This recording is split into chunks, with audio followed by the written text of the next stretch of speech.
अज असी 10वीं जमात का पाठ दूसरा धरातल पढ़ांगे।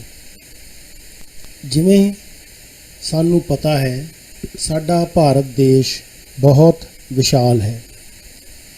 साडे देश का धरातल एकसार नहीं है। उत्तर दिशा विच हिमालय पर्वत इस नूं एशिया तो वखरा भू-भाग बना दिंदा है। गंगा ब्रह्मपुत्र के विशाल उपजाऊ मैदान इसनूं अनाज प्रदान करते हैं ਅਤੇ दक्षिण भारत विच पुरानी चट्टानां दी बनी हुई पुरानी प्लेट लगी हुई है। यह प्रायद्वीपीय पठार कुदरती खनिज का भंडार हैं। इस पठार के 3 किनारियां ते समुंदर नाल लगदे तट के मैदान बने हैं। इन्हां भू-भागां तो इलावा अरब सागर अते बंगाल की खाड़ी विच भी बहुत सारे द्वीप समूह मिलते हैं। संसार दीयां वड्डियां नदियां झीलां अते 3 पासे समुंदर भारत नूं उप महाद्वीप का दर्जा प्रदान करते हैं। भारत के कुल खेत्रफल दीयां भौतिक इकाइयां अनुसार जो वंड है उस विच 10.7% पर्वत हैं, 18.6% पहाड़ियां हैं, 27.7% पठार हैं अते 43% मैदानी भाग हैं। भारत के धरातल नूं मुख तौर ते 5 भागां विच वंडिया जा सकता है। विद्यार्थियों, इस तस्वीर नूं ध्यान नाल देखो। भारत के धरातल के 5 भाग। सब तो पहले हिमालय पर्वती खेतर, उत्तरी विशाल मैदान, प्रायद्वीपीय पठार का खेतर, तट के मैदान अते भारतीय द्वीप समूह। विद्यार्थियों, आपां भारत के धरातल के उपभागां की एक बार दोहराई करते हाँ। ध्यान नाल देखियो नक्शे विच। सब तो उपर भूरा रंग वाला हिस्सा हिमालय का पर्वती खेतर है। हिमालय के पहाड़ उच्चे होने के कारण इन्हां उपर बर्फ जमी रहिंदी है, जिहड़ी इस नक्शे विच सफ़ेद रंग नाल दिखाई गई है। हिमालय पर्वतां दे पैरां दे विच हरा रंग देखो विद्यार्थियों। ये हरा रंग उत्तर दे विशाल मैदान हैं। इस तो हेठां भूरे रंग का अते पीले रंग का तुहानूं विद्यार्थियों कुछ खेतर दिखाई देवेगा। ये साडे भारत का प्रायद्वीपीय पठार का खेतर है। इस तो बाद साडे कोल इस प्रायद्वीपीय पठार दे नाल नाल समुंदर नाल लगदे किनारे जो हरे रंग नाल दिखाई दे रहे हैं, यह तट दे मैदान हैं, पूर्व वाले पासे अते पश्चिम वाले पासे। विद्यार्थियों, एक बार फिर याद रखना आपां कि भारत के प्रायद्वीपीय पठार के पूर्व वाले पासे अपने कोल बंगाल की खाड़ी है अते पश्चिम वाले पासे अरब सागर है। इस दे हेठां हिंद महासागर है। ते बच्चिओ, बंगाल की खाड़ी दे विच स्थित साडे कोल भारतीय द्वीप समूहां दे विचों अंडेमान निकोबार द्वीप समूह अते अरब सागर दे विच लक्षद्वीप समूह भारतीय द्वीपां दे हिस्से हैं, जिन्हां बारे अगे आपां विस्तार नाल जानकारी हासिल करांगे। आओ बच्चिओ, सब तो पहला असी हिमालय पर्वती खेतर बारे जानकारी हासिल करते हैं। हिमालय पर्वत भारत की उत्तरी सीमा ते एक महान दीवार के रूप में काम करता है। ये विशाल पर्वती खेतर पूरब विच अरुणाचल प्रदेश तो लैके पश्चिम विच कश्मीर तक 2400 किलोमीटर की लंबाई विच एक चाप की तरह फैले हुए हैं। इन्हां दी चौड़ाई पूरब विच 240 किलोमीटर तो लैके ਪੱਛਮ ਵੱਲ ਜਾਂਦੇ ਹੋਏ 320 ਕਿਲੋਮੀਟਰ ਹੋ ਜਾਂਦੀ ਹੈ। ਇਸ ਦਾ ਕੁੱਲ ਖੇਤਰਫਲ ਲਗਭਗ 5 ਲੱਖ ਵਰਗ ਕਿਲੋਮੀਟਰ ਦਾ ਹੈ। ਵਿਦਿਆਰਥੀਓ, ਇਸ ਨਕਸ਼ੇ ਵਿੱਚ ਦੇਖੋ ਭੂਰੇ ਰੰਗ ਦਾ ਤੁਹਾਨੂੰ ਰੰਗ ਦਿਖਾਈ ਦੇਵੇਗਾ। ਇਹ ਭੂਰਾ ਰੰਗ ਇੱਧਰ ਪੂਰਬ ਵਿੱਚ ਅਰੁਣਾਚਲ ਪ੍ਰਦੇਸ਼ ਤੋਂ ਸ਼ੁਰੂ ਹੋ ਕੇ ਭਾਰਤ ਦੇ ਪੱਛਮ ਵੱਲ ਵੱਧਦੇ ਹੋਏ ਜੰਮੂ ਕਸ਼ਮੀਰ ਤੱਕ ਦਿਖਾਈ ਦਿੰਦਾ ਹੈ। ਇਹ ਸਾਰੇ ਦਾ ਸਾਰਾ ਹਿਮਾਲਿਆ ਪਰਬਤ ਦਾ ਖੇਤਰ ਹੈ। ਇਹਨਾਂ ਦੀ ਚੌੜਾਈ 240 ਕਿਲੋਮੀਟਰ ਦੇ ਕਰੀਬ ਪੂਰਬ ਵਿੱਚ ਤੇ ਜਿਵੇਂ ਜਿਵੇਂ ਪੱਛਮ ਵੱਲ ਜਾਂਦੇ ਹਾਂ ਇਹਨਾਂ ਦੀ ਚੌੜਾਈ ਵੱਧ ਕੇ 320 ਕਿਲੋਮੀਟਰ ਹੋ ਜਾਂਦੀ ਹੈਗੀ ਹੈ। ਵਿਦਿਆਰਥੀਓ, ਇਹਨਾਂ ਹਿਮਾਲਿਆ ਪਰਬਤ ਦੇ ਆਪਾਂ ਜਨਮ ਬਾਰੇ ਵੀ ਥੋੜ੍ਹੀ ਜਿਹੀ ਜਾਣਕਾਰੀ ਹਾਸਿਲ ਕਰਦੇ ਹਾਂ। ਇਹਨਾਂ ਪਰਬਤੀ ਖੇਤਰਾਂ ਦਾ ਜਨਮ ਅੱਜ ਤੋਂ 400 ਲੱਖ ਸਾਲ ਪਹਿਲਾਂ ਹੋਣਾ ਸ਼ੁਰੂ ਹੋ ਗਿਆ ਸੀ। ਪਰਬਤਾਂ ਦੀ ਜਗ੍ਹਾ ਤੇ ਟੈਥਿਸ ਨਾਮ ਦਾ ਸਮੁੰਦਰ ਹੁੰਦਾ ਸੀ, ਜਿਸ ਦੇ ਤਲ ਤੇ ਉੱਤਰ ਵੱਲੋਂ ਤਿੱਬਤ ਦੇ ਪਠਾਰ ਤੋਂ ਤੇ ਦੱਖਣ ਵੱਲੋਂ ਗੋਂਡਵਾਨਾ ਲੈਂਡ ਤੋਂ ਨਦੀਆਂ ਦੁਆਰਾ ਲਿਆਂਦੀ ਗਈ ਤਲਛਟ ਇਸ ਸਾਗਰ ਦੇ ਤਲ ਤੇ ਜਮ੍ਹਾਂ ਹੁੰਦੀ ਸੀ ਅਤੇ ਧਰਤੀ ਦਾ ਅੰਦਰੂਨੀ ਸ਼ਕਤੀਆਂ ਦੇ ਕਾਰਨ ਦੋਨੋਂ ਪਠਾਰ ਇੱਕ ਦੂਸਰੇ ਵੱਲ ਵਧਣ ਲੱਗ ਪਏ। ਸਾਗਰ ਵਿੱਚ ਇਸ ਦਬਾਅ ਦੇ ਕਾਰਨ ਤਲਛਟ ਵਿੱਚ ਮੋੜ ਪੈ ਗਏ ਅਤੇ ਉਚਾਈ ਵੱਧਦੀ ਗਈ। ਲੱਖਾਂ ਸਾਲ ਇਹ ਪ੍ਰਕਿਰਿਆ ਚੱਲਦੀ ਰਹੀ ਅਤੇ ਅੱਜ ਵੀ ਚੱਲ ਰਹੀ ਹੈ। ਇਸ ਨਾਲ ਨਵੇਂ ਜਵਾਨ ਮੋੜਦਾਰ ਪਰਬਤ ਹੋਂਦ ਵਿੱਚ ਆਏ। ਇਹ ਪਰਬਤ ਖੇਤਰ ਸਾਰਾ ਸਾਲ ਹਿਮ ਨਾਲ ਢਕਿਆ ਰਹਿਣ ਕਰਕੇ ਇਹਨਾਂ ਦਾ ਨਾਮ ਹਿਮਵਾਲਾ ਜਾਂ ਹਿਮਾਲਿਆ ਰੱਖਿਆ ਗਿਆ। ਜੇਕਰ ਵਿਦਿਆਰਥੀਓ ਅਸੀਂ ਇਸ ਦੀ ਢਾਲ ਦੀ ਗੱਲ ਕਰੀਏ ਤਾਂ ਹਿਮਾਲਿਆ ਪਰਬਤ ਦੀ ਭਾਰਤ ਵੱਲ ਦੀ ਦੱਖਣੀ ਢਾਲ ਬਹੁਤ ਜ਼ਿਆਦਾ ਤਿੱਖੀ ਹੈ। ਦੱਖਣ ਵਾਲੇ ਪਾਸੇ ਦੀ ਢਾਲ ਜ਼ਿਆਦਾ ਤਿੱਖੀ ਹੈ ਤੇ ਇਸ ਦੇ ਉਲਟ ਜਾਈਏ ਉੱਤਰ ਦਿਸ਼ਾ ਵੱਲ, ਜਿੱਧਰ ਚੀਨ ਦੇਸ਼ ਸਥਿਤ ਹੈ, ਉੱਧਰ ਇਸ ਦੀ ਢਾਲ ਘੱਟ ਹੈ। ਦੱਖਣ ਵਾਲੇ ਪਾਸੇ ਤਿੱਖੀ ਢਾਲ ਹੋਣ ਕਾਰਨ ਜ਼ਿਆਦਾ ਝਰਨੇ ਅਤੇ ਤੰਗ ਨਦੀ ਘਾਟੀਆਂ ਮਿਲਦੀਆਂ ਹਨ। ਇਸ ਨਾਲ ਉੱਤਰੀ ਭਾਰਤ ਦੀਆਂ ਨਦੀਆਂ ਲਈ ਸਾਰਾ ਸਾਲ ਪਾਣੀ ਉਪਲਬਧ ਰਹਿੰਦਾ ਹੈ। ਵਿਦਿਆਰਥੀਓ, ਅਸੀਂ ਇਸ ਹਿਮਾਲਿਆ ਨੂੰ ਅੱਗੇ ਉਹਦੇ ਕੁਝ ਉਪਭਾਗਾਂ ਵਿੱਚ ਵੰਡ ਸਕਦੇ ਹਾਂ। ਸਭ ਤੋਂ ਪਹਿਲਾਂ ਟਰਾਂਸ ਹਿਮਾਲਿਆ, ਫਿਰ ਮਹਾਨ ਹਿਮਾਲਿਆ, ਫਿਰ ਛੋਟਾ ਹਿਮਾਲਿਆ, ਬਾਹਰੀ ਹਿਮਾਲਿਆ ਅਤੇ ਪਹਾੜੀ ਹਿਮਾਲਿਆ। ਵਿਦਿਆਰਥੀਓ, ਇਸ ਨਕਸ਼ੇ ਵਿੱਚ ਦੇਖੋ ਸਭ ਤੋਂ ਉੱਪਰਲਾ ਹਿੱਸਾ ਪਾਮੀਰ ਦੀ ਗੰਢ ਦਾ ਹੈ, ਪਾਮੀਰ ਨੋਟ ਜਿਹਨੂੰ ਅਸੀਂ ਕਹਿੰਦੇ ਹਾਂ। ਇਸ ਦੇ ਨਾਲ ਸਭ ਤੋਂ ਉੱਪਰਲਾ ਹਿੱਸਾ ਟਰਾਂਸ ਹਿਮਾਲਿਆ ਦਾ ਹੈ। ਉਸ ਤੋਂ ਬਾਅਦ ਸਾਡਾ ਮਹਾਨ ਹਿਮਾਲਿਆ ਦਾ ਇਲਾਕਾ ਆਉਂਦਾ ਹੈ। ਇਸ ਤੋਂ ਬਾਅਦ ਵਾਲਾ ਹਿੱਸਾ ਸਾਡੇ ਕੋਲ ਛੋਟਾ ਹਿਮਾਲਿਆ ਦਾ ਹੈ। ਫਿਰ ਬਾਹਰੀ ਹਿਮਾਲਿਆ ਅਤੇ ਪਹਾੜੀ ਹਿਮਾਲਿਆ ਦਾ ਖੇਤਰ ਸਾਨੂੰ ਦੇਖਣ ਵਾਸਤੇ ਮਿਲਦਾ ਹੈ। ਵਿਦਿਆਰਥੀਓ, ਜੇਕਰ ਟਰਾਂਸ ਹਿਮਾਲਿਆ ਦੀ ਗੱਲ ਕਰੀਏ ਤਾਂ ਇਹ ਹਿਮਾਲਿਆ ਪਰਬਤ ਵਿਸ਼ਾਲ ਪਰਬਤ ਸ਼੍ਰੇਣੀ ਭਾਰਤ ਦੇ ਉੱਤਰ ਪੱਛਮ ਵਿੱਚ ਸਥਿਤ ਪਾਮੀਰ ਦੀ ਗੰਢ ਤੋਂ ਉੱਤਰ ਪੂਰਬੀ ਦਿਸ਼ਾ ਵਿੱਚ ਸਮਾਨ ਅੰਤਰ ਫੈਲੀਆਂ ਹੋਈਆਂ ਹਨ। ਇਹਨਾਂ ਦਾ ਜ਼ਿਆਦਾ ਭਾਗ ਤਿੱਬਤ ਵਿੱਚ ਹੋਣ ਕਰਕੇ ਇਹਨਾਂ ਨੂੰ ਤਿੱਬਤੀ ਹਿਮਾਲਿਆ ਵੀ ਕਿਹਾ ਜਾਂਦਾ ਹੈ। ਵਿਦਿਆਰਥੀਓ, ਇਸ ਪਰਬਤ ਸ਼੍ਰੰਖਲਾ ਦੇ ਵਿੱਚ ਟਰਾਂਸ ਹਿਮਾਲਿਆ ਦੇ ਵਿੱਚ K2 ਪਰਬਤ ਆਪਣਾ, ਜਿਸ ਨੂੰ ਅਸੀਂ ਗੋਡਵਿਨ ਆਸਟਨ ਕਹਿੰਦੇ ਹਾਂ, ਦੁਨੀਆ ਦਾ ਦੂਸਰਾ ਸਾਰਿਆਂ ਨਾਲੋਂ ਉੱਚਾ ਪਰਬਤ ਚੋਟੀ ਇਸੇ ਵਿੱਚ ਹੀ ਸਥਿਤ ਹੈ। ਇਸ ਤੋਂ ਇਲਾਵਾ ਹਿਡਨ ਪੀਕ, ਬ੍ਰਾਂਡ ਪੀਕ ਆਦਿ ਚੋਟੀਆਂ ਸਾਨੂੰ ਟਰਾਂਸ ਹਿਮਾਲਿਆ ਵਿੱਚ ਦੇਖਣ ਵਾਸਤੇ ਮਿਲਦੀਆਂ ਹਨ। ਵਿਦਿਆਰਥੀਓ, ਹਿਮਾਲਿਆ ਦੀ ਦੂਸਰੀ ਸ਼ਾਖਾ ਮਹਾਨ ਹਿਮਾਲਿਆ ਪੱਛਮ ਵਿੱਚ ਸਿੰਧ ਨਦੀ ਦੀ ਡੂੰਘੀ ਘਾਟੀ ਤੋਂ ਲੈ ਕੇ ਉੱਤਰ ਪੂਰਬ ਵਿੱਚ ਬ੍ਰਹਮਪੁੱਤਰ ਨਦੀ ਦੇ ਦਿਹਾਂਗ ਘਾਟੀ ਤੱਕ ਫੈਲਿਆ ਹੋਇਆ ਦੇਸ਼ ਦੀ ਸਭ ਤੋਂ ਲੰਬੀ ਅਤੇ ਉੱਚੀ ਪਰਬਤ ਸ਼੍ਰੇਣੀ ਮਿਲਦੀ ਹੈ। ਬੱਚਿਓ, ਸੰਸਾਰ ਦੀਆਂ ਕੁਝ ਉੱਚੀਆਂ ਚੋਟੀਆਂ ਇਸ ਸ਼੍ਰੇਣੀ ਵਿੱਚ ਮਿਲਦੀਆਂ ਹਨ। ਇਹਨਾਂ ਵਿੱਚ ਮਾਊਂਟ ਐਵਰੈਸਟ, ਦੁਨੀਆ ਦੀ ਸਾਰਿਆਂ ਨਾਲੋਂ ਉੱਚੀ ਪਰਬਤ ਚੋਟੀ ਮਾਊਂਟ ਐਵਰੈਸਟ ਇਸੇ ਸ਼੍ਰੇਣੀ ਵਿੱਚ ਮਿਲਦੀ ਹੈ।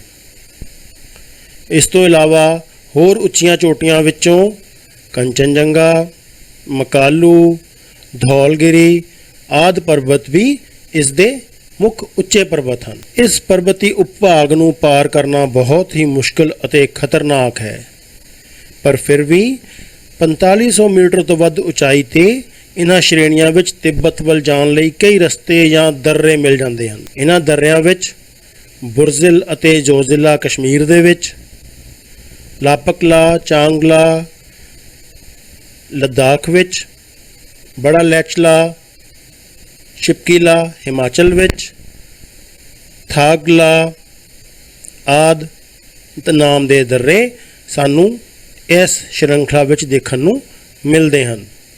ਵਿਦਿਆਰਥੀਓ, ਇਸ ਤੋਂ ਬਾਅਦ ਆਪਣੇ ਕੋਲ ਛੋਟਾ ਹਿਮਾਲਿਆ ਆ। ਇਸ ਤੀਸਰੇ ਭਾਗ ਨੂੰ ਹਿਮਾਲਿਆ ਦਾ ਜਾਂ ਮੱਧ ਹਿਮਾਲਿਆ ਦਾ ਨਾਮ ਵੀ ਦਿੱਤਾ ਜਾਂਦਾ ਹੈਗਾ ਆ। ਇਹ ਹਿਮਾਲਿਆ ਅੱਜ ਤੋਂ ਲਗਭਗ 30 ਲੱਖ ਸਾਲ ਪਹਿਲਾਂ ਹੋਂਦ ਵਿੱਚ ਆਇਆ ਸੀਗਾ ਅਤੇ ਇਸ ਦੀ ਔਸਤ ਉਚਾਈ 3500 ਤੋਂ ਲੈ ਕੇ 5000 ਮੀਟਰ ਤੱਕ ਮਿਲਦੀ ਹੈ। ਕਸ਼ਮੀਰ ਵਿੱਚ ਪੀਰ ਪੰਜਾਲ ਤੇ ਨਾਗਾ ਟਿੱਬਾ, ਹਿਮਾਚਲ ਵਿੱਚ ਧੌਲਾਧਰ ਤੇ ਕਮਾਊ, ਨੇਪਾਲ ਦੇ ਵਿੱਚ ਮਹਾਭਾਰਤ, ਉੱਤਰ ਪ੍ਰਦੇਸ਼ ਵਿੱਚ ਕਮਾਊ ਤੇ ਮਸੂਰੀ ਆਦਿ ਮੁੱਖ ਪਰਬਤ ਸ਼੍ਰੇਣੀਆਂ ਹਨ। ਬੱਚਿਓ, ਹਿਮਾਲਿਆ ਪਰਬਤ ਤੋਂ ਬਾਅਦ ਉੱਤਰੀ ਵਿਸ਼ਾਲ ਮੈਦਾਨਾਂ ਦੀ ਗੱਲ ਕਰਦੇ ਹਾਂ। ਇਹ ਮੈਦਾਨ ਪੱਛਮ ਵਿੱਚ ਸਥਿਤ ਸਿੰਧ ਨਦੀ ਤੋਂ ਲੈ ਕੇ ਪੂਰਬ ਵਿੱਚ ਬ੍ਰਹਮਪੁੱਤਰ ਨਦੀ ਤੱਕ ਫੈਲਿਆ ਹੋਇਆ ਹੈ। ਇਹ ਭਾਰਤ ਦੇ ਕੁੱਲ ਖੇਤਰਫਲ ਦਾ 43% ਹਿੱਸਾ ਮੱਲਦਾ ਹੈ। ਇਸ ਵਿੱਚ ਪੰਜਾਬ ਅਤੇ ਹਰਿਆਣਾ ਦੇ ਮੈਦਾਨ, ਥਾਰ ਮਾਰੂਥਲੀ ਮੈਦਾਨ, ਗੰਗਾ ਦਾ ਮੈਦਾਨ ਅਤੇ ਬ੍ਰਹਮਪੁੱਤਰ ਦੇ ਮੈਦਾਨ ਦਾ ਖੇਤਰ ਸ਼ਾਮਿਲ ਹੈ। ਇਸ ਵਿੱਚ ਖਾਦਰ ਦੇ ਮੈਦਾਨ, ਬਾਂਗਰ ਦੇ ਮੈਦਾਨ, ਭਾਬਰ ਦੇ ਤੇ ਮੈਦਾਨ, ਤਰਾਈ ਦੇ ਮੈਦਾਨ, ਬੰਜਰ ਮੈਦਾਨ ਆਦਿ ਵੀ ਸ਼ਾਮਲ ਹਨ।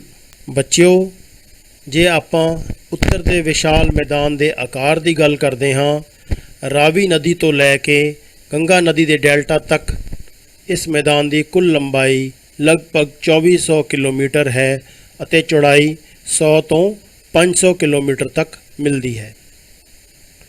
ਪੂਰਬ ਵਿੱਚ ਅਸਾਮ ਦੀ ਘਾਟੀ ਵਿੱਚ 90 ਕਿਲੋਮੀਟਰ ਤੋਂ ਸ਼ੁਰੂ ਹੋ ਕੇ ਬਿਹਾਰ ਤੱਕ 200 ਕਿਲੋਮੀਟਰ ਤੱਕ ਅਤੇ ਫਿਰ ਪੱਛਮ ਵਿੱਚ ਰਾਜਸਥਾਨ ਤੱਕ 500 ਕਿਲੋਮੀਟਰ ਤੱਕ ਇਹ ਮੈਦਾਨ ਫੈਲੇ ਹੋਏ ਹਨ। ਇਹਨਾਂ ਮੈਦਾਨਾਂ ਦਾ ਕੁੱਲ ਖੇਤਰਫਲ 7.5 ਲੱਖ ਵਰਗ ਕਿਲੋਮੀਟਰ ਤੱਕ ਹੈ। ਇਹਨਾਂ ਮੈਦਾਨਾਂ ਦਾ ਨਿਰਮਾਣ ਪੱਛਮ ਵਿੱਚ ਸਤਲੁਜ ਨਦੀ ਦੁਆਰਾ, ਵਿਚਕਾਰਲੇ ਇਲਾਕੇ ਵਿੱਚ ਗੰਗਾ ਅਤੇ ਪੂਰਬ ਵਿੱਚ ਬ੍ਰਹਮਪੁੱਤਰ ਦਰਿਆ ਦੁਆਰਾ ਆਪਣੀਆਂ ਸਹਾਇਕ ਨਦੀਆਂ ਦੇ ਨਿਖੇਪ ਦੇ ਨਾਲ ਹੋਇਆ ਹੈ। ਬੱਚਿਓ, ਇਸ ਭਾਰਤ ਦੇ ਨਕਸ਼ੇ ਵਿੱਚ ਰੰਗ ਕੀਤਾ ਹੋਇਆ ਹਿੱਸਾ ਉੱਤਰ ਦੇ ਵਿਸ਼ਾਲ ਮੈਦਾਨਾਂ ਦਾ ਹੈ। ਆਹ ਵਾਲਾ ਹਿੱਸਾ ਸਿੰਧ ਨਦੀ ਅਤੇ ਉਸ ਦੀ ਸਹਾਇਕ ਨਦੀਆਂ ਦੁਆਰਾ ਬਣਾਇਆ ਗਿਆ ਹੈ। ਵਿੱਚ ਵਾਲਾ ਹਿੱਸਾ ਗੰਗਾ ਅਤੇ ਉਸ ਦੀਆਂ ਸਹਾਇਕ ਨਦੀਆਂ ਦੁਆਰਾ, ਤੇ ਪੂਰਬ ਵਿੱਚ ਅਸਾਮ ਵਾਲਾ ਹਿੱਸਾ ਬ੍ਰਹਮਪੁੱਤਰ ਦਰਿਆ ਦੁਆਰਾ ਬਣਿਆ ਹੈ। ਉੱਤਰ ਦੇ ਵਿਸ਼ਾਲ ਮੈਦਾਨਾਂ ਨੂੰ ਬੱਚਿਓ ਆਪਾਂ ਪੰਜਾਬ ਹਰਿਆਣਾ ਦੇ ਮੈਦਾਨ, ਥਾਰ ਦਾ ਮਾਰੂਥਲ, ਗੰਗਾ ਦੇ ਮੈਦਾਨ ਅਤੇ ਬ੍ਰਹਮਪੁੱਤਰ ਦੇ ਮੈਦਾਨਾਂ ਵਿੱਚ ਵੰਡ ਸਕਦੇ ਹਾਂ। ਵਿਦਿਆਰਥੀਓ, ਜੇਕਰ ਅਸੀਂ ਇਹਨਾਂ ਮੈਦਾਨਾਂ ਦੀ ਗੱਲ ਕਰੀਏ ਤਾਂ ਇਹ ਮੈਦਾਨ ਨਦੀਆਂ ਦੁਆਰਾ ਅਪਰਦਨ ਕਰਕੇ ਰੋੜ ਕੇ ਲਿਆਂਦੀ ਗਈ ਮਿੱਟੀ ਦੁਆਰਾ ਬਣੇ ਹਨ। ਇਹਨਾਂ ਮੈਦਾਨਾਂ ਨੂੰ ਅਸੀਂ ਜਲੋੜ ਦੇ ਮੈਦਾਨ ਵੀ ਆਖਦੇ ਹਾਂ, ਜੋ ਜਲ ਦੁਆਰਾ ਰੋੜ ਕੇ ਲਿਆਂਦੀ ਗਈ ਮਿੱਟੀ ਨਾਲ ਬਣੇ ਹਨ। ਇਹ ਮੈਦਾਨ ਭਾਵੇਂ ਸਮਤਲ ਹਨ, ਪਰ ਬਰੀਕੀ ਨਾਲ ਦੇਖਣ ਤੇ ਇਸ ਦੇ ਧਰਾਤਲ ਵਿੱਚ ਨਿਖੇਪ ਦੀਆਂ ਭਿੰਨਤਾਵਾਂ ਮਿਲਦੀਆਂ ਹਨ। ਤਲਛਟ ਦੇ ਕਾਫੀ ਦੇਰ ਤੱਕ ਜਮ੍ਹਾਂ ਹੁੰਦੇ ਰਹਿਣ ਦੇ ਕਾਰਨ ਹੀ ਇਸ ਵਿੱਚ ਜਲੋੜ ਮਿੱਟੀ ਦੇ ਨਿਰਮਾਣ ਹੋਏ ਹਨ। ਇਸ ਜਲੋੜ ਮਿੱਟੀ ਦੇ ਵਿੱਚ ਜਿੱਥੇ ਨਦੀ ਹਰ ਸਾਲ ਹੜ੍ਹਾਂ ਦੁਆਰਾ ਨਵੀਂ ਮਿੱਟੀ ਲਿਆ ਕੇ ਵਿਛਾ ਦਿੰਦੀ ਹੈ, ਉਸ ਇਲਾਕੇ ਨੂੰ ਅਸੀਂ ਖਾਡਰ ਦੇ ਮੈਦਾਨ ਦੇ ਨਾਮ ਨਾਲ ਜਾਣਦੇ ਹਾਂ। ਪੰਜਾਬ ਵਿੱਚ ਅਜਿਹੇ ਮੈਦਾਨੀ ਖੇਤਰਾਂ ਨੂੰ ਬੇਟ ਦੇ ਖੇਤਰ ਵੀ ਕਿਹਾ ਜਾਂਦਾ ਹੈ।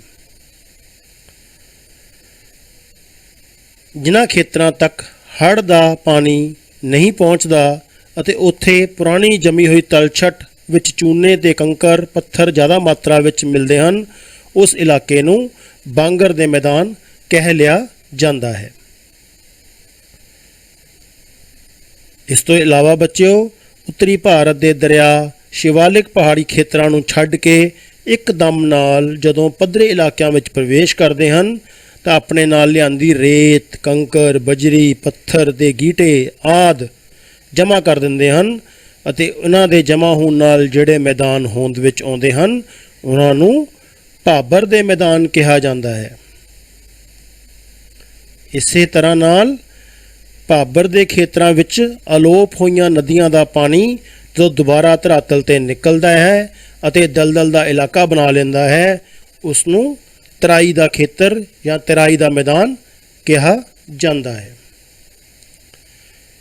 ਬੱਚਿਓ, ਜੇ ਪੰਜਾਬ ਅਤੇ ਹਰਿਆਣੇ ਦੇ ਮੈਦਾਨ ਦੀ ਗੱਲ ਕਰੀਏ, ਇਹ ਮੈਦਾਨ ਸਤਲੁਜ, ਰਾਵੀ, ਬਿਆਸ, ਘੱਗਰ ਨਦੀਆਂ ਦੁਆਰਾ ਲਿਆਂਦੀ ਗਈ ਮਿੱਟੀ ਦੇ ਜਮ੍ਹਾਂ ਹੋਣ ਨਾਲ ਬਣਿਆ ਹੈ। ਇਹ ਮੈਦਾਨ ਸਿੰਧੂ ਅਤੇ ਇਸ ਦੀਆਂ 5 ਸਹਾਇਕ ਨਦੀਆਂ ਅਤੇ ਯਮੁਨਾ ਦੇ ਪੱਛਮ ਵੱਲ ਵਹਾਅ ਦੁਆਰਾ ਬਣਿਆ ਇਕਸਾਰ ਤੇ ਪੱਧਰਾ ਮੈਦਾਨ ਹੈ। ਇਸ ਵਿੱਚ ਦਰਿਆਈ ਸੀਮਾ ਦੇ ਆਧਾਰ 'ਤੇ ਅੰਤਰ ਦੁਆਬ ਖੇਤਰ ਅੱਗੇ ਹੋਰ 4 ਭਾਗਾਂ ਵਿੱਚ ਵੰਡੇ ਹਨ।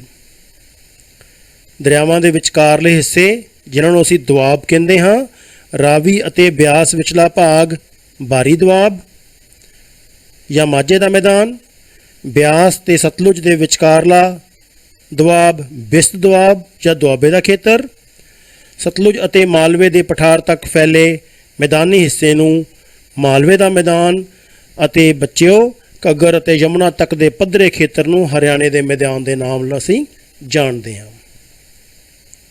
ਵਿਦਿਆਰਥੀਓ, ਜੇ ਅਸੀਂ ਥਾਰ ਦੇ ਮਾਰੂਥਲ ਦੀ ਗੱਲ ਕਰਦੇ ਹਾਂ ਤਾਂ ਪੰਜਾਬ ਅਤੇ ਹਰਿਆਣਾ ਦੇ ਦੱਖਣੀ ਭਾਗਾਂ ਤੋਂ ਲੈ ਕੇ ਗੁਜਰਾਤ ਦੇ ਰਨ ਆਫ ਕੱਛ ਤੱਕ ਫੈਲੇ ਖੁਸ਼ਕ ਅਤੇ ਸਮਤਲ ਭਾਗ ਨੂੰ ਥਾਰ ਦਾ ਮਾਰੂਥਲ ਕਿਹਾ ਜਾਂਦਾ ਹੈ। ਅਰਾਵਲੀ ਪਰਬਤ ਸ਼੍ਰੇਣੀ ਇਸ ਦੀ ਪੂਰਬੀ ਸੀਮਾ ਬਣਾਉਂਦੀ ਹਨ ਅਤੇ ਪੱਛਮ ਵਾਲੇ ਪਾਸੇ ਅੰਤਰਰਾਸ਼ਟਰੀ ਸੀਮਾ ਪਾਕਿਸਤਾਨ ਦੀ ਨਾਲ ਲੱਗਦੀ ਹੈ। ਇਹ ਲਗਭਗ 640 ਕਿਲੋਮੀਟਰ ਲੰਬਾ ਅਤੇ 300 ਕਿਲੋਮੀਟਰ ਤੱਕ ਚੌੜਾ ਵੀ ਹੈ। ਵਿਦਿਆਰਥੀਓ, ਇਸ ਪੰਜਾਬ ਅਤੇ ਹਰਿਆਣਾ ਦੇ ਮੈਦਾਨ ਤੇ ਥਾਰ ਦੇ ਮੈਦਾਨ ਤੋਂ ਬਾਅਦ ਅਸੀਂ ਹੁਣ ਇਸ ਗੰਗਾ ਦੇ ਮੈਦਾਨ ਦੀ ਗੱਲ ਕਰਦੇ ਹਾਂ। ਇਹ ਮੈਦਾਨ ਦੇਸ਼ ਦੇ ਉੱਤਰ ਪੂਰਬ ਬਿਹਾਰ ਅਤੇ ਪੱਛਮੀ ਬੰਗਾਲਾ ਰਾਜ ਵਿੱਚ ਸਥਿਤ ਹੈ। ਪੱਛਮ ਵਿੱਚ ਯਮੁਨਾ ਅਤੇ ਪੂਰਬ ਵਿੱਚ ਬੰਗਲਾਦੇਸ਼ ਦੀ ਅੰਤਰਰਾਸ਼ਟਰੀ ਸੀਮਾ, ਉੱਤਰ ਵਿੱਚ ਸ਼ਿਵਾਲਿਕ ਅਤੇ ਦੱਖਣ ਵਿੱਚ ਪ੍ਰਾਇਦੀ ਪਠਾਰ ਦੇ ਉੱਤਰ ਵਾਧਿਆਂ ਦੇ ਵਿਚਕਾਰ ਫੈਲਿਆ ਹੋਇਆ ਇਹ ਵਿਸ਼ਾਲ ਅਤੇ ਉਪਜਾਊ ਮੈਦਾਨ ਇਤਿਹਾਸਕ ਪੱਖੋਂ, ਖੇਤੀਬਾੜੀ ਪੱਖੋਂ ਤੇ ਜਨਸੰਖਿਆ ਪੱਖੋਂ ਬਹੁਤ ਹੀ ਮਹੱਤਵਪੂਰਨ ਯੋਗਦਾਨ ਰੱਖਦਾ ਹੈ।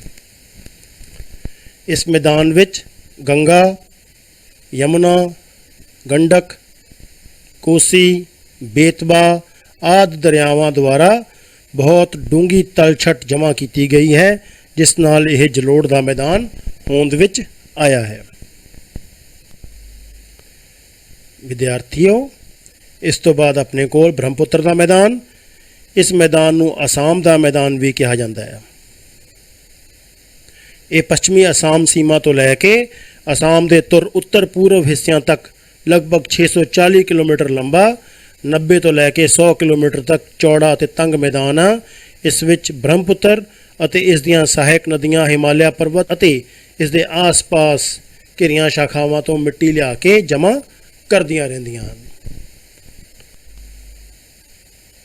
ਜਿਹੜੀਆਂ ਨਦੀਆਂ ਸਮੁੰਦਰ ਵਿੱਚ ਆ ਕੇ ਮਿਲਦੀਆਂ ਹਨ, ਉਸ ਤੋਂ ਪਹਿਲਾਂ ਜਿਹੜੀ ਭੂ ਆਕ੍ਰਿਤੀ ਬਣਾਉਂਦੀਆਂ ਹਨ, ਉਸ ਨੂੰ ਅਸੀਂ ਬੱਚਿਓ ਡੈਲਟਾ ਕਹਿੰਦੇ ਹਾਂ। ਗੰਗਾ ਬ੍ਰਹਮਪੁੱਤਰ ਦਾ ਡੈਲਟਾ, ਮਹਾਨਦੀ ਦਾ ਡੈਲਟਾ, ਗੋਦਾਵਰੀ ਦਾ ਡੈਲਟਾ, ਕਾਵੇਰੀ ਨਦੀ ਦਾ ਡੈਲਟਾ ਇਹ ਭਾਰਤ ਦੇ ਪ੍ਰਮੁੱਖ ਡੈਲਟਾਈ ਖੇਤਰ ਹਨ। ਬੱਚਿਓ, ਭਾਰਤੀ ਭੂ ਭਾਗ ਵਿੱਚ ਪ੍ਰਾਇਦੀਪੀ ਪਠਾਰ ਦੀ ਜੇ ਗੱਲ ਕਰੀਏ, ਇਹ ਪਠਾਰੀ ਭਾਗ ਉੱਤਰੀ ਵਿਸ਼ਾਲ ਮੈਦਾਨਾਂ ਦੇ ਦੱਖਣ ਵੱਲ ਫੈਲਿਆ ਹੋਇਆ ਤ੍ਰਿਭੁਜ ਆਕਾਰ ਦਾ ਪੁਰਾਤਨ ਭੂ ਭਾਗ ਹੈ। ਇਸ ਦੀ ਰਚਨਾ ਪ੍ਰਾਚੀਨ ਸਮੇਂ ਦੀਆਂ ਗੋਂਡਵਾਨਾ ਲੈਂਡ ਵਾਲੀਆਂ ਸਖਤ ਤੇ ਰਵੇਦਾਰ ਚਟਾਨਾਂ ਦੁਆਰਾ ਹੋਈਆਂ ਹਨ। ਇਸ ਦੇ ਦੱਖਣੀ ਸਿਰੇ ਕੰਨਿਆ ਕੁਮਾਰੀ ਦੇ ਦੱਖਣ ਵਿੱਚ ਹਿੰਦ ਮਹਾਸਾਗਰ, ਪੂਰਬ ਵਿੱਚ ਬੰਗਾਲ ਦੀ ਖਾੜੀ ਅਤੇ ਪੱਛਮ ਵਿੱਚ ਅਰਬ ਸਾਗਰ ਲੱਗਦੇ ਹਨ। ਤਿੰਨ ਪਾਸੇ ਤੋਂ ਪਾਣੀ ਨਾਲ ਘਿਰੇ ਹੋਣ ਕਾਰਨ ਇਸ ਤ੍ਰਿਕੋਣ ਖੇਤਰ ਨੂੰ ਵਿਦਿਆਰਥੀਓ ਦੇਖੋ, ਇਸ ਤ੍ਰਿਕੋਣ ਖੇਤਰ ਨੂੰ ਪ੍ਰਾਇਦੀਪ ਕਿਹਾ ਜਾਂਦਾ ਹੈ।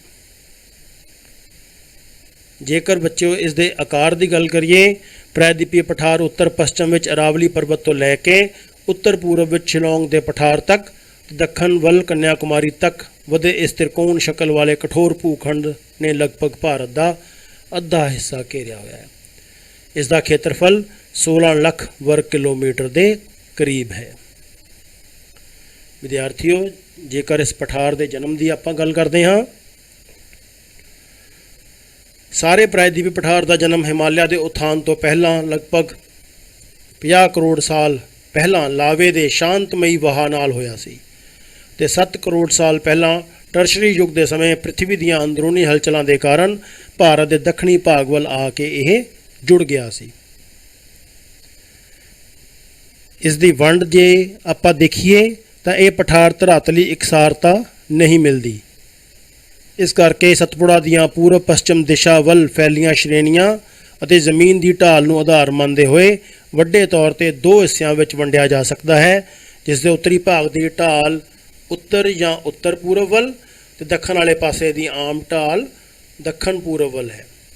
ਉੱਤਰੀ ਹਿੱਸੇ ਨੂੰ ਮਾਲਵੇ ਦਾ ਪਠਾਰ ਤੇ ਦੱਖਣੀ ਹਿੱਸੇ ਨੂੰ ਦੱਖਣ ਦਾ ਪਠਾਰ ਕਿਹਾ ਜਾਂਦਾ ਹੈ। ਵਿਦਿਆਰਥੀਓ, ਆਹ ਇਲਾਕਾ ਸਤਪੁੜਾ ਦਾ ਪਹਾੜਾਂ ਦਾ ਇਲਾਕਾ ਹੈ ਤੇ ਸਾਡਾ ਬਾਕੀ ਥੱਲੇ ਵਾਲਾ ਹਿੱਸਾ ਦੱਖਣ ਦੇ ਪਠਾਰ ਦਾ ਹਿੱਸਾ ਹੈ। ਇਸ ਦੱਖਣ ਦੇ ਪਠਾਰ ਦੀ ਢਾਲ ਸਾਰੀ ਦੀ ਬੰਗਾਲ ਦੀ ਖਾੜੀ ਵਿੱਚ ਆ ਕੇ ਮਿਲ ਜਾਂਦੀ ਹੈ। ਸਤਪੁੜਾ ਦੇ ਉੱਪਰਲਾ ਹਿੱਸਾ ਦੀ ਢਾਲ ਉੱਤਰ ਦੇ ਮੈਦਾਨਾਂ ਵਾਲੇ ਪਾਸੇ ਨੂੰ ਆ ਕੇ ਮਿਲ ਜਾਂਦੀ ਹੈ। ਵਿਦਿਆਰਥੀਓ, ਇਹਨਾਂ ਪਠਾਰਾਂ ਵਿੱਚ ਮਾਲਵੇ ਦੇ ਪਠਾਰ ਦੇ ਵਿੱਚ ਅਰਾਵਲੀ ਦਾ ਖੇਤਰ, ਵਿੰਧਿਆਚਲ ਦਾ ਖੇਤਰ ਅਤੇ ਸਤਪੁੜਾ ਦਾ ਖੇਤਰ ਆਉਂਦਾ ਹੈ।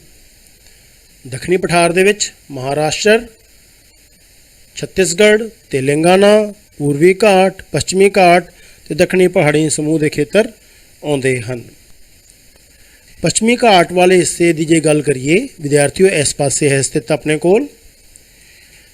ਉੱਤਰ ਵਿੱਚ ਤਾਪਤੀ ਦਰਿਆ ਤੋਂ ਲੈ ਕੇ ਕੰਨਿਆ ਕੁਮਾਰੀ ਤੱਕ 1600 ਕਿਲੋਮੀਟਰ ਦੀ ਲੰਬਾਈ ਵਿੱਚ ਫੈਲੇ ਦੱਖਣ ਦੇ ਪਠਾਰ ਦੇ ਪੱਛਮੀ ਕਿਨਾਰੇ ਤੇ ਸਮੁੰਦਰੀ ਤੱਟ ਦੇ ਸਮਾਨਾਂਤਰ ਮਿਲਣ ਵਾਲੀ ਨਿਰੰਤਰ ਪਰਬਤ ਲੜੀ ਨੂੰ ਅਸੀਂ ਪੱਛਮੀ ਘਾਟ ਕਹਿੰਦੇ ਹਾਂ।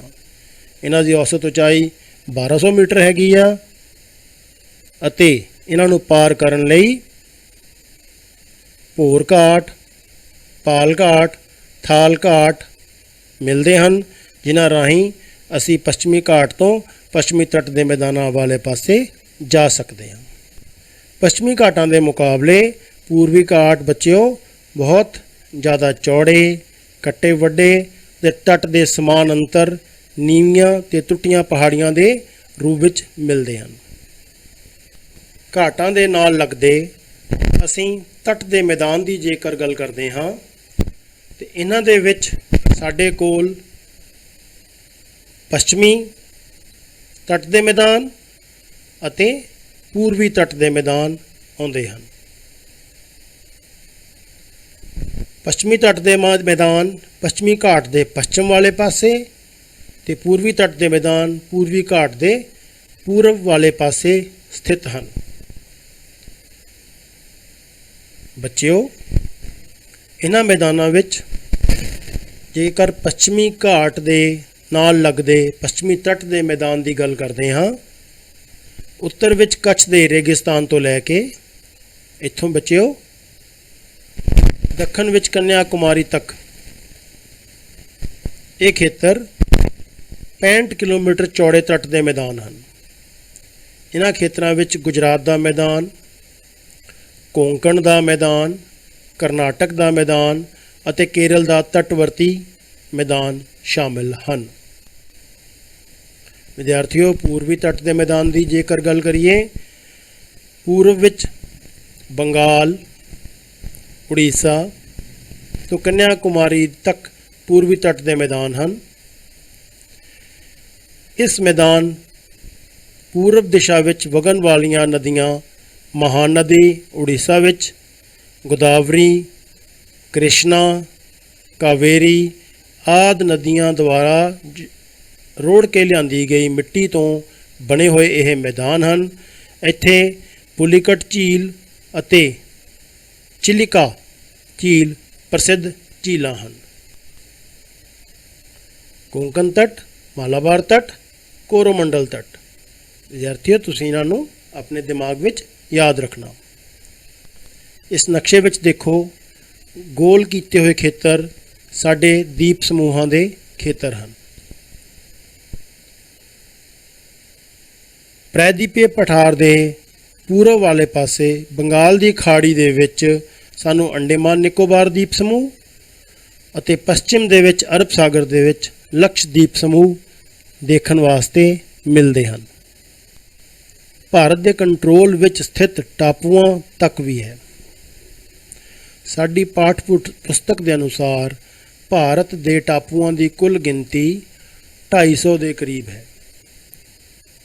ਸਥਿਤੀ ਦੇ ਆਧਾਰ 'ਤੇ ਭਾਰਤੀ ਟਾਪੂਆਂ ਨੂੰ ਮੁੱਖ ਤੌਰ 'ਤੇ 2 ਭਾਗਾਂ ਵਿੱਚ ਵੰਡਿਆ ਜਾ ਸਕਦਾ ਹੈ: ਤੱਟ ਤੋਂ ਦੂਰ ਦੇ ਟਾਪੂ, ਤੱਟ ਦੇ ਨੇੜਲੇ ਟਾਪੂ। ਇਸ ਤਾਲਿਕਾ ਨੂੰ ਬੱਚਿਓ ਦੇਖੋ, ਸਮੁੰਦਰ ਵਿੱਚ ਸਥਿਤੀ ਦੇ ਅਨੁਸਾਰ ਅਰਬ ਸਾਗਰ ਦੇ ਦੀਪ ਸਮੂਹ ਅਤੇ ਬੰਗਾਲ ਦੀ ਖਾੜੀ ਦੇ ਦੀਪ ਸਮੂਹ। ਅਰਬ ਸਾਗਰ ਦੇ ਦੀਪ ਸਮੂਹਾਂ ਵਿੱਚ ਅਮੀਨੀ ਦੀਪ, ਬੱਚਿਓ ਇਹਨਾਂ ਦੀਪਾਂ ਦੀ ਗੱਲ ਕਰ ਰਹੇ ਹਾਂ, ਅਮੀਨੀ ਦੀਪ, ਲਕਾਈ ਦੀਪ, ਮਿਨੀਕੋਏ ਦੀਪ ਮਿਲਦੇ ਹਨ। ਅਗਰ ਬੱਚਿਓ ਅਸੀਂ ਅੰਡੇਮਾਨ ਨਿਕੋਬਾਰ ਦੀਪ ਸਮੂਹ ਦੀ ਗੱਲ ਕਰਦੇ ਹਾਂ, ਇਸ ਵਿੱਚ ਅੰਡੇਮਾਨ ਦੀਪ ਸਮੂਹ ਅਤੇ ਨਿਕੋਬਾਰ ਅਤੇ ਹੋਰ ਦੂਸਰੇ ਦੀਪ ਸਮੂਹ ਮਿਲਦੇ ਹਨ। ਬੱਚਿਓ, ਤੱਟ ਦੇ ਨੇੜਲੇ ਦੀਪ ਸਮੂਹ ਦੀ ਅਗਰ ਗੱਲ ਕਰਦੇ ਹਾਂ, ਇਹਨਾਂ ਦੀਪਾਂ ਵਿੱਚ ਗੰਗਾ ਦੇ ਡੈਲਟਾ ਦੇ ਪਾਸ ਸਾਗਰ, ਸ਼ਾਰਟ, ਵਿਹਲਰ, ਨਿਊ ਮੂਰ ਆਦਿ ਦੀਪ ਮਿਲਦੇ ਹਨ। ਇਸੇ ਤਰ੍ਹਾਂ ਚਿਲਿਕਾ ਦੇ ਪਾਸ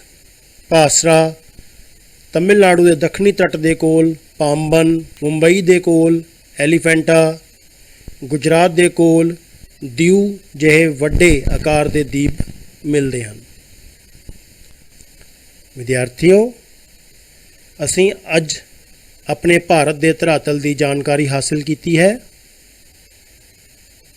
ਤੁਸੀਂ ਜਿਹੜੀਆਂ ਗੱਲਾਂ ਸੁਣੀਆਂ ਹਨ ਅਤੇ ਲਿਖੀਆਂ ਹਨ, ਉਹਨਾਂ ਨੂੰ ਆਪਣੇ ਦਿਮਾਗ ਵਿੱਚ ਜ਼ਰੂਰ ਰੱਖਣਾ ਅਤੇ ਆਪਣੀ ਪਾਠ ਪੁਸਤਕ ਤੋਂ ਇਸ ਪਾਠ ਦੀ ਦੁਹਰਾਈ ਜ਼ਰੂਰ ਕਰਨੀ।